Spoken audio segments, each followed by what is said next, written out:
There is a field inside your DNA that science cannot fully explain. Not the genes that gave you your eye color or the shape of your hands, but something deeper, something encoded in the spaces between the code itself. And right now, in this moment, something in that field is shifting. You did not arrive at this by accident. You did not stumble here through a random suggestion or an idle scroll. Something older than your conscious mind brought you to this exact point, and if you stay, you will begin to understand why. Most people think of inheritance as a simple transfer. Your parents gave you certain traits, their parents gave them certain traits, and so on, stretching backward in a neat line. But that model, as clean as it looks on a chart, misses almost everything that matters. Because what you actually carry in your body is not just a set of biological instructions. It is a living archive, a record of survival, of adaptation, of every crisis your lineage ever faced and somehow moved through. And the most remarkable part, the part that changes everything once you truly grasp it, is that this archive is not sealed. It is not finished. It is active. It is responding to you right now, to your thoughts, to your emotional state, to the way you hold your breath when you are afraid, and the way your chest opens when you feel safe. Your ancestors did not just give you life. They gave you a library, and that library has a book in it that only you can open. Let me take you somewhere specific, because this is not philosophy. This is biology, and it is stranger than almost anyone realizes. In the early 2000s, a research team in Sweden did something remarkable. They studied the Överkalix cohort, a population in a remote parish in northern Sweden where meticulous harvest records had been kept going back to the 1800s. What they found overturned a fundamental assumption in genetics. They discovered that the nutritional experiences of grandparents, specifically whether they had lived through feast or famine during a critical window just before puberty, directly affected the health outcomes of their grandchildren. Not through parenting, not through culture, through biology. A grandfather who had gorged during a season of abundance produced grandchildren with significantly higher rates of diabetes and cardiovascular disease. A grandmother who had survived scarcity produced grandchildren with altered metabolic profiles that persisted across generations. The experiences of people who had been dead for decades were still writing instructions in the bodies of the living. This is not metaphor. This is the field of transgenerational epigenetics, and it has quietly dismantled the idea that you are a blank slate shaped only by your own lifetime. The mechanism is real and measurable. Chemical tags, primarily methyl groups, attach to DNA and alter gene expression without changing the genetic code itself. They are like volume knobs on a mixing board. The song stays the same, but which instruments are loud and which are silent changes dramatically based on what happened to the people who came before you. And these tags, these epigenetic markers, can be passed from parent to child, and from that child to their child, carrying forward the biological memory of events that no one alive personally experienced. Sit with that for a moment. Your body is running programs that were written by experiences you never had, famines you never starved through, wars you never fled, losses you never grieved. They are in you anyway, not as stories, as chemistry. If this is already shifting something in the way you see yourself, take a moment to hit that like button and subscribe to this channel so you do not miss what comes next. Now here is where this becomes something more than a research finding. Here is where it becomes the key to something you may have been feeling for a long time without having words for it. Have you ever had a fear that does not match your biography? A reaction so deep and so fast that it seems to bypass your thinking mind entirely? Maybe it is a fear of scarcity that persists no matter how stable your circumstances become. Maybe it is a vigilance, a watchfulness, a sense that something is about to go wrong even when nothing is wrong. Maybe it is a pattern in your relationships, a way you shut down or a way you cling that does not trace back to anything you consciously remember. You have looked for the origin.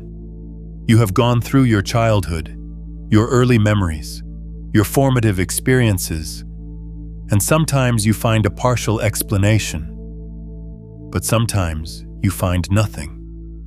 The reaction is there, powerful and immediate, and it has no story attached to it, no memory, no scene you can point to and say, "That is where this started." What if it did not start with you? What if that fear, that pattern, that deep reflexive response is ancestral code still running? Not because something is wrong with you, but because your body is doing exactly what it was designed to do, carrying forward the survival intelligence of your entire line. The problem is not that the code exists. The problem is that you have been trying to override it with willpower or analyze it with your conscious mind when it lives in a layer of your biology that neither willpower nor analysis can reach directly. This is the first thing to understand. You are not just you.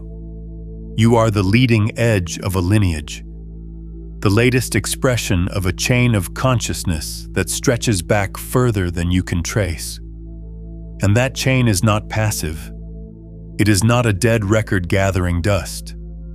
It is alive in your nervous system, in your stress responses, in the way your body tenses or relaxes in situations that your thinking mind cannot fully explain. Your ancestors are not behind you. They are inside you. And something in that ancient code is trying to come online right now. I want to pause here and ask you something. What is the one pattern in your life that has never made sense given your own experiences? If you have ever felt something get close and then fall apart, that is not bad luck. That is a pattern. And patterns have a source. There is something underneath all of it, quietly running the show. I am hosting a free live transmission where I walk you through exactly what that is and how to finally shift it at the root. The link to register is in the description below. Save your seat. The moment you see this, you will understand why you could not see it before. The one reaction you have never been able to trace back to a specific memory. Share it in the comments below, because naming it is the first step toward meeting it consciously. There is a concept in quantum biology that makes this even more extraordinary, and I want to walk through it carefully because it is easy to overstate, and I want to stay on solid ground. Quantum coherence has been observed in biological systems in ways that classical physics said should be impossible.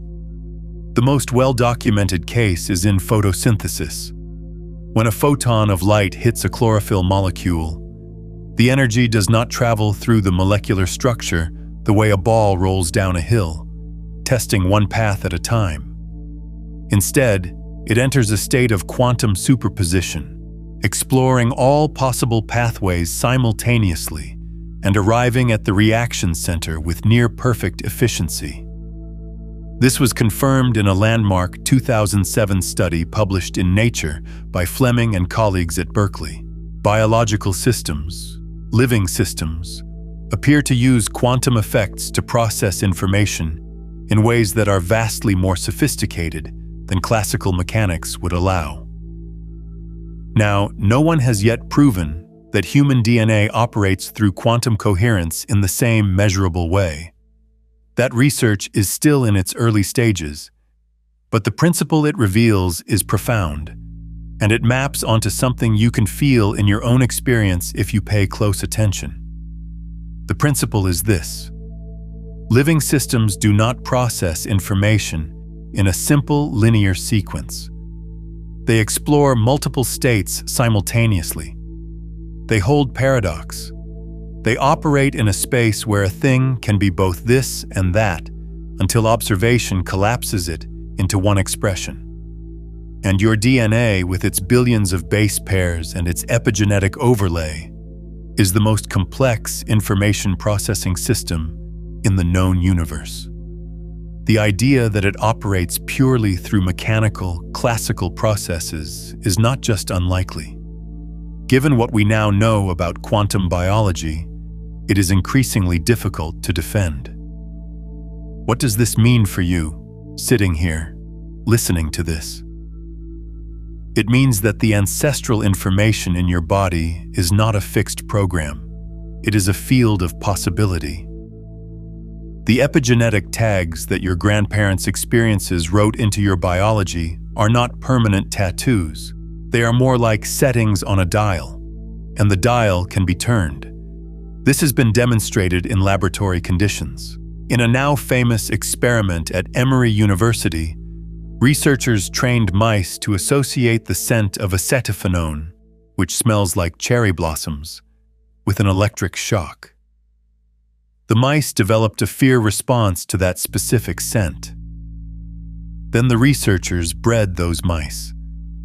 The offspring, who had never been exposed to the scent or the shock, showed a heightened, startled response to acetophenone.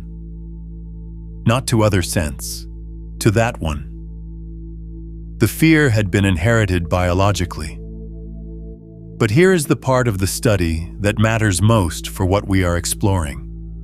When the offspring were repeatedly exposed to the scent without the shock, the fear response diminished. The epigenetic marker faded. The inherited pattern could be rewritten through new experience. Your body works the same way. The ancestral patterns you carry are not your destiny. They are your starting position. They are the default settings that your lineage installed based on what it needed to survive. But you are not in the same environment your ancestors were in. You are not fleeing the same dangers, facing the same famines, navigating the same threats. And the extraordinary thing about being human, the thing that separates your situation from those mice in a laboratory, is that you do not need an external researcher to change your exposure. You can change it yourself. You can become the new experience that rewrites the code, but not through thinking about it. This is where most people get stuck. They understand the concept intellectually. They nod along. They find it fascinating. And then they go right back to running the old programs, because understanding a pattern and dissolving a pattern are two completely different acts. One happens in the prefrontal cortex. The other happens in the body. Let me tell you what happens in the body when an ancestral pattern is active, because recognizing it is the first step toward shifting it. The pattern does not announce itself with a label. It does not say, "This is your grandmother's grief," or "This is the vigilance your great-grandfather developed during the war." It shows up as sensation, a tightening in the throat that comes when you try to speak your truth, a heaviness in the chest that arrives in moments of stillness, as if your body is bracing for something, a restlessness that will not let you sit with silence, a sudden wave of sadness that has no obvious cause, a contraction in the gut when abundance appears, as if some part of you does not believe it is safe to receive. These are not your neuroses. These are not your failures. These are ancestral signals, still broadcasting on frequencies that were set long before you were born. And the reason they feel so powerful, so much bigger than the situation that triggers them, is because they are bigger than the situation. They are carrying the weight of generations. When you feel a fear that seems disproportionate to what is actually happening, you are not overreacting. You are reacting accurately to a threat that existed in a different time, in a different body, but whose echo is still reverberating in your cells. There is a teaching in many indigenous traditions that maps onto this with startling precision. In the Lakota tradition, there is a concept sometimes translated as the blood memory, the understanding that wisdom, trauma, and spiritual power all travel through the bloodline, and that each generation has a responsibility not only to heal what was wounded, but to activate what was gifted. The Yoruba tradition speaks of the ancestral ori, the spiritual head, which carries the accumulated consciousness of the lineage and which must be honored and aligned with for a person to walk their true path. In Celtic traditions, the idea of the ancestral well, a deep source of knowing that can be accessed through ritual, dream, and stillness, reflects the same understanding. These are not primitive beliefs that modern science has outgrown. They are sophisticated maps of a territory that Western science is only now beginning to chart with its own instruments. And what those traditions understood, what the epigenetic research confirms, is that the relationship between you and your ancestors is not one-directional. You did not simply receive from them. You are in active dialogue with them. Every choice you make, every pattern you interrupt, every moment of awareness you bring to an unconscious reaction changes the epigenetic expression in your own body. And if you have children, or if you influence the field around you in any way, that change ripples forward. You are not just healing yourself. You are editing the code for everyone who comes after you. And in some sense, that quantum non-locality hints at, but that we do not yet fully understand, you may be editing it backward as well. This is not a comfortable idea for the linear mind. The linear mind wants cause to precede effect. It wants the past to be sealed and the future to be open. But quantum mechanics has been challenging that assumption for a century. John Wheeler's delayed choice experiment, first proposed in 1978 and confirmed in laboratory conditions multiple times since, demonstrated that the act of observation can retroactively determine the path a photon took, even after it has already traveled through the apparatus. The measurement made now changes what happened then. The present reaches back and rewrites the past. If this is true at the quantum level, and it is, the experimental evidence is unambiguous, then the idea that your present state of consciousness might influence the ancestral field you carry is not mysticism. It is a reasonable extension of established physics into the domain of biology and awareness. When you bring conscious attention to an inherited pattern, when you feel it fully without flinching and choose a different response, you are not just making a personal decision. You are performing an act of temporal healing. You are reaching back through the line and offering a different ending to a story that has been repeating for generations. If you are feeling the weight of these inherited signals, there is something deeper I want to offer you. Have you spent years chasing manifestation, visualizing, affirming, raising your vibration, only to watch the same patterns repeat? Every traditional method assumes the same thing, that you are separate from what you want. That separation was never real. You were chasing a signal you were already broadcasting. Beyond the frequencies, a quantum guide to consciousness mastery walks through all 9 frequencies, from the dense transmissions trapping you, through the ascending currents, to the master frequencies where consciousness becomes the field. Every method you tried sent a signal outward. This one tunes the signal you already are. Every day you delay, your nervous system broadcasts the same old signal, and breaking free gets harder. So move on it tonight. The link is in the pinned comment below. Now let us bring this back into the room where you are sitting right now. Let me bring this down from the theoretical and into the room where you are sitting right now. Think of a pattern in your life that you have tried to change and failed. Not a habit, not something surface level like going to bed earlier or eating differently. Something structural. A way you relate to love, a way you respond to authority, a way you handle conflict or avoid it, a belief about what you deserve or what is possible for you. Something that feels like bedrock, like it was there before you had language to describe it. Now ask yourself this question, and do not rush past it. Does this pattern feel like mine, or does it feel like something I inherited? Most people, when they sit with this honestly, feel the difference immediately. There are patterns that clearly belong to your personal history, things you can trace to a specific event, a specific relationship, a specific wound. And then there are patterns that feel older, deeper, patterns that seem to come from below the floor of your own memory. These are the ones that resist cognitive therapy, that survive every insight, that reassemble themselves no matter how many times you think you have understood them. They resist because they are not stored in the part of you that thinks. They are stored in the part of you that breathes, that digests, that flinches, that reaches. They are in the body. They are in the blood, and they require a different kind of attention to shift. I am curious about something.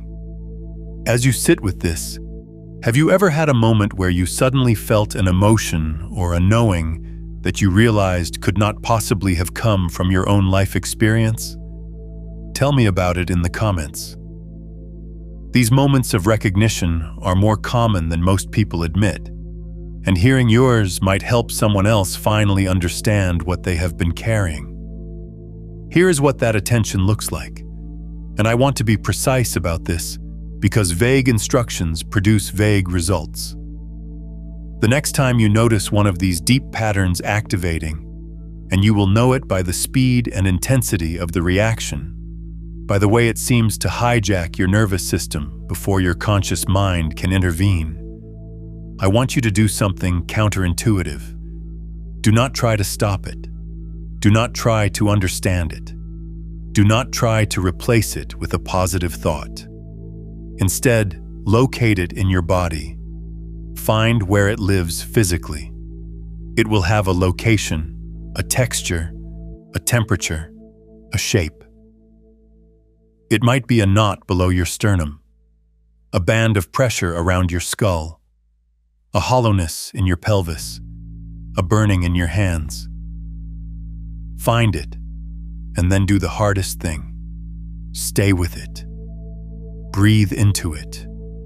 Not to fix it, not to dissolve it, just to be with it, to witness it. What you are doing in that moment is something your ancestors could not do. You are bringing conscious awareness to a pattern that has been running on automatic for generations. You are becoming the observer. And in quantum mechanics, observation changes everything. The wave function does not collapse until something watches. The particle does not choose a position until it is measured. And the ancestral pattern does not begin to shift until someone in the line stops running from it long enough to look at it directly. This is what it means for your ancestral power to wake up. It does not mean you suddenly gain supernatural abilities. It does not mean you become someone you are not. It means you stop being unconsciously driven by programs you did not write, and you start consciously engaging with the full depth of what you carry. The fears become information instead of commands. The contractions become signals instead of sentences. The old survival strategies brilliant as they were for the conditions that created them, get updated for the conditions you actually live in now. There is a phenomenon in genetics called genetic recombination, and it happens during the formation of reproductive cells. Segments of DNA from each parent cross over and exchange material, creating new combinations that have never existed before. Every person born is, at the genetic level, a novel arrangement. Not a copy, a remix, a new possibility that the lineage has never tried. You are not a repetition of your ancestors. You are their experiment. You are the combination they never got to be. And the question your existence is asking is not whether you can escape your inheritance, but whether you can fulfill it. Whether you can take everything they gave you, the gifts and the wounds, the resilience and the fear, and synthesize it into something none of them could have created alone.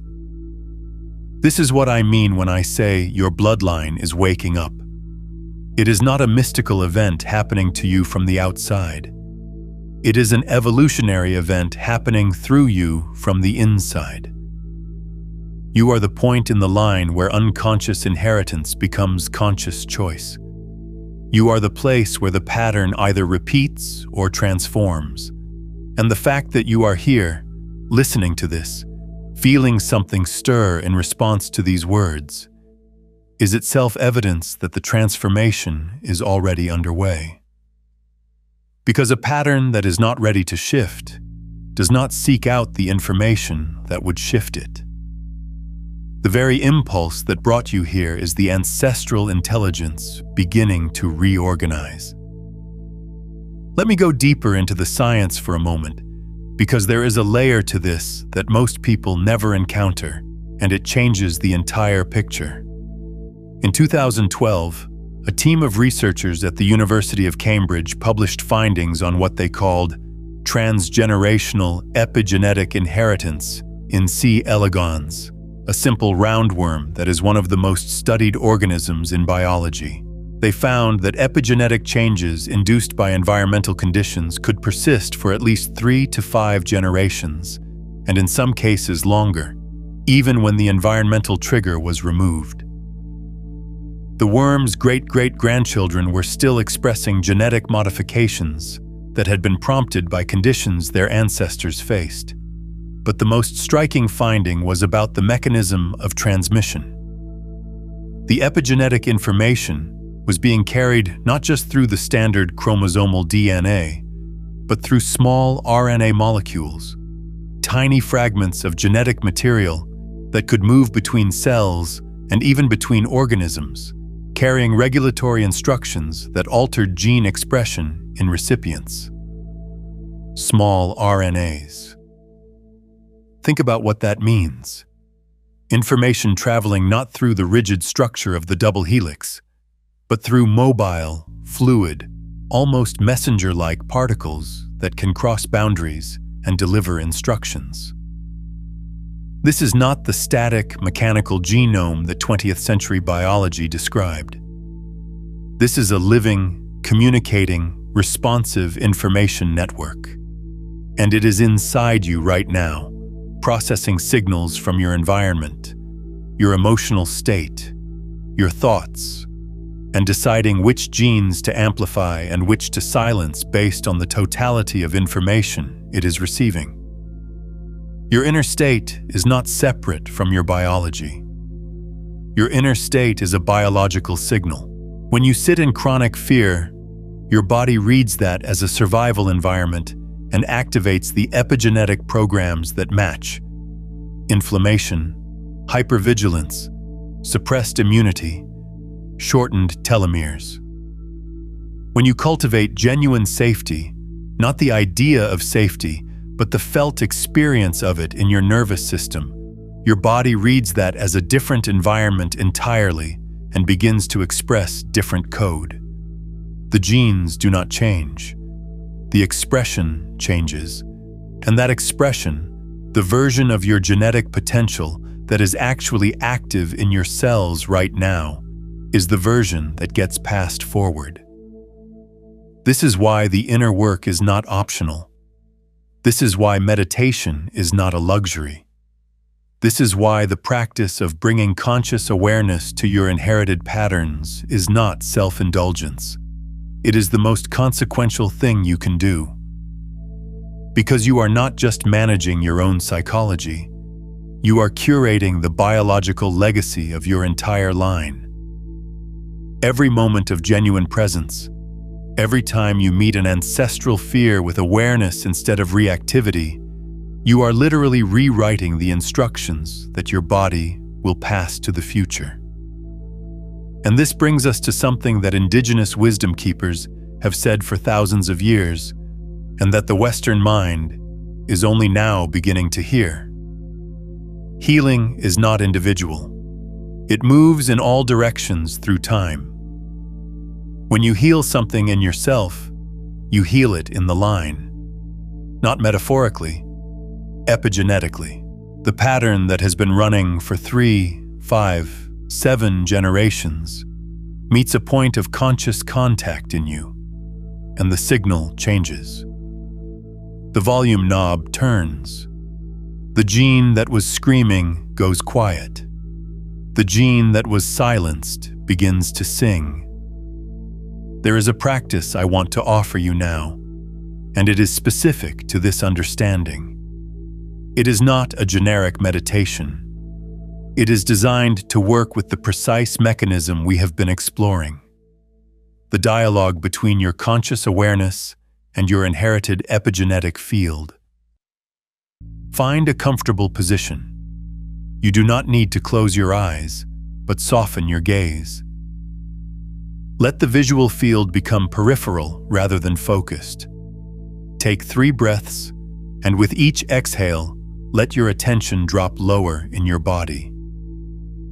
Out of the head, past the throat, into the chest, into the belly, into the pelvis, into the legs. Feel yourself as a column of sensation, alive from crown to sole. Now bring to mind the pattern you identified earlier, the one that feels older than your personal history, the one that seems to have been with you before you had words for it. Do not think about it. Feel for it. Let it show itself as sensation. Where does it live? What is its texture? Is it hot or cold? Dense or hollow? Moving or still? Does it have edges or does it blur into the surrounding tissue? Once you have located it, I want you to do something very specific. Imagine that you can breathe through that area of your body, not into it from outside, but through it, as if the breath enters from behind your spine, moves through the sensation, and exits through the front of your body. In and through, in and through. With each pass of the breath, you are not trying to remove the sensation. You are aerating it. You are introducing oxygen and awareness into a place that has been sealed, compressed, held tight for longer than you have been alive. As you breathe through it, silently acknowledge what it is. You might say inwardly, I feel you. I know you did not start with me. I am here now. You can rest. You do not need to believe in ancestral communication for this to work. What you are doing is sending a neurochemical signal of safety to the precise area of your body where the inherited stress pattern is stored. You are changing the internal environment. And when the internal environment changes, the epigenetic expression changes with it. Stay with this for as long as it holds your attention. You may notice the sensation shift. It may soften, spread, warm, or move to a different location. It may intensify briefly before releasing. All of these are signs that the pattern is responding to conscious contact. You are doing what no one in your line has done before. You are meeting the inherited code with presence rather than perpetuation. When you feel complete, take a full breath and let your awareness expand back to the room around you. Notice how your body feels different from when you began. That difference, however subtle, is the evidence. That is the code updating in real time. Now I want to address something that might be arising as resistance, because this territory can provoke it. Part of you may be thinking, this sounds like I am blaming my ancestors for my problems, or this feels like an excuse to avoid personal responsibility. And I want to be clear, it is neither. Recognizing that you carry inherited patterns is not blame. Your ancestors did not install these programs maliciously. They installed them because they worked.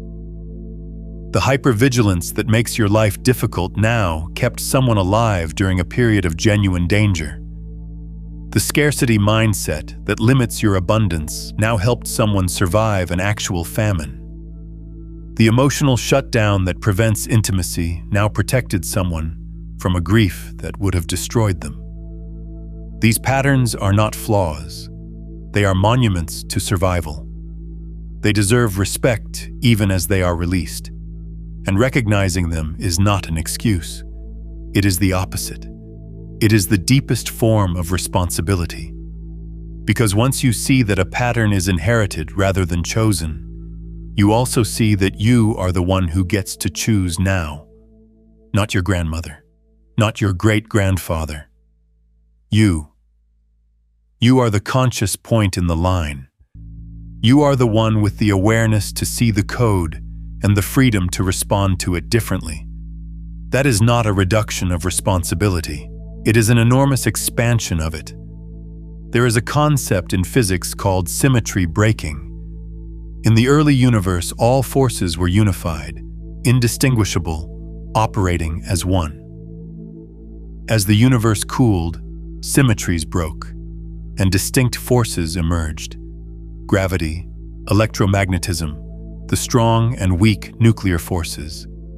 Each symmetry break was a moment of differentiation, a moment where what had been one thing became something more specific, more defined, more capable of creating complex structures. Without symmetry breaking, there would be no atoms, no stars, no life. The universe became creative by breaking its own uniformity. You are a symmetry break in your ancestral line. The patterns that ran as one undifferentiated force through generation after generation are meeting a point of differentiation in you. You are the place where the uniform becomes specific, where the automatic becomes chosen, where the inherited becomes consciously held. And just as the symmetry breaks of the early universe made complexity possible, your break from the inherited pattern makes new forms of life possible, forms that your lineage has been reaching toward but could not achieve until someone in the line woke up enough to choose them. This is not grandiosity. This is physics applied to biography. Every lineage reaches a point where the accumulated weight of inherited patterns either crushes the next generation or catalyzes a transformation. The fact that you are feeling the weight is not a sign that you are failing. It is a sign that you are the catalyst. The pressure you feel is the pressure of emergence. Something is trying to be born through you that has never existed in your line before. And here is what makes this moment in history unlike any that came before. You have access to the science. You have access to the contemplative practices. You have access to the understanding that bridges both. Your ancestors who carried these patterns had no framework for seeing them as patterns. They experienced them as reality.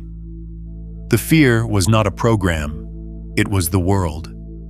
The scarcity was not a setting, it was the truth. They could not step back from the code because they did not know they were running code.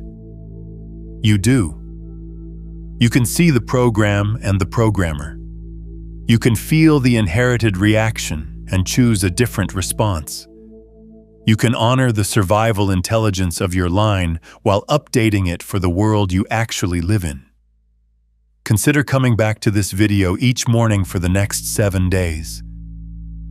Let it work on a different layer each time, because what you hear on the second or third listen will not be what you heard the first time.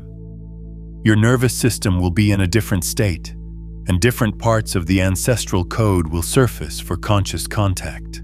And if someone comes to mind as you listen, someone you know who has been carrying a weight that does not seem to belong to their own story, share this with them. When you pass this understanding to another person, you are not just forwarding a video. You are extending the same signal of conscious awareness through the collective field, and that act of sharing reinforces the very epigenetic shift you are initiating in yourself. The healing moves through connection. It always has.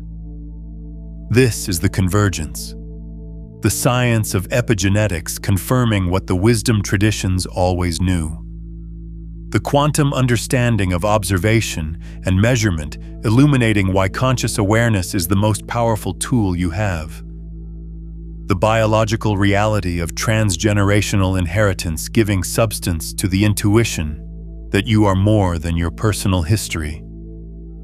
It all points to the same truth. You are not an isolated individual struggling with private problems. You are a node in a vast network of consciousness that stretches backward and forward through time. And the quality of your attention right now is the most powerful signal in that network. Let me tell you what happens when someone truly steps into this understanding. Not intellectually, somatically, in the body. The first thing that changes is the relationship to difficult emotions. When you understand that some of what you feel is ancestral, the emotions stop being evidence of your brokenness and become information from the field. Anxiety is no longer your anxiety. It is a signal that has been traveling through your line, looking for someone awake enough to receive it consciously and respond to it with something other than more anxiety. Grief is no longer your failure to move on. It is the accumulated sorrow of people who never had the space or safety to grieve fully. And it is arriving in you because you are the first one in the line who can hold it. The emotion does not shrink, but your relationship to it transforms. You become the container rather than the contained. The second thing that changes is the relationship to purpose. When you realize that you are the conscious tip of a lineage that has been building toward this moment for generations, the question of what am I here for takes on a different weight. You are not here to fulfill a personal ambition. You are here to complete something that has been in progress for longer than any single life. The gifts you have, the ones that came easily, the ones you did not earn. Those are ancestral investments. Skills and sensitivities that were developed over generations and concentrated in you. The challenges you face, the ones that seem unfairly large, those are ancestral debts. Unfinished business that the line is asking you to resolve. Your purpose is not separate from your inheritance. It is the fulfillment of it. The third thing that changes, and this is the one that catches people off guard, is the relationship to the future. When you understand that your inner state is a biological signal that shapes epigenetic expression, you realize that every moment of genuine transformation you experience is being encoded, not just in your memory, in your cells, in the information that your body will pass forward through every interaction, every relationship, every child if you have them, every person whose nervous system co-regulates with yours. You are not just living your life. You are composing a message to the future. And the content of that message is determined not by what you achieve, but by what you become. This is the ancestral power that is waking up, not a supernatural force descending from above, a biological intelligence ascending from within. The accumulated wisdom of every ancestor who survived, who adapted, who found a way through, is encoded in your body. And it has been waiting, patiently, across generations, for someone in the line to develop enough consciousness to access it not as automatic programming, but as deliberate resource. You are that someone, not because you are special in the way the ego wants to be special, but because you are here, and you are aware, and you are willing to feel what most people spend their entire lives running from. That willingness is the key. That willingness is what turns inherited code into ancestral power. That willingness is what your bloodline has been building toward. The next time you feel something ancient move through you, a fear with no name, a longing with no object, a knowing with no source, do not push it away. Do not pathologize it. Do not medicate it into silence. Turn toward it. Breathe through it. Let it know that someone is finally here. Someone is finally listening. Someone is finally awake enough to receive the message and strong enough to carry it forward in a new way. Because that is what you are. You are the ancestor your descendants will feel in their bones. You are the turning point they will carry in their cells. You are the one who broke the pattern, not by force, but by presence. Not by escaping the inheritance, but by meeting it with the one thing it has been waiting for across all those generations of unconscious repetition. Your attention, your willingness, your conscious, breathing, fully embodied awareness. That is the power that is waking up. It has always been yours. It has always been in you. And now, finally, you are ready to feel it, to claim it, to let it reshape not just your life, but the entire trajectory of your line. Stay with this. Let it work in you.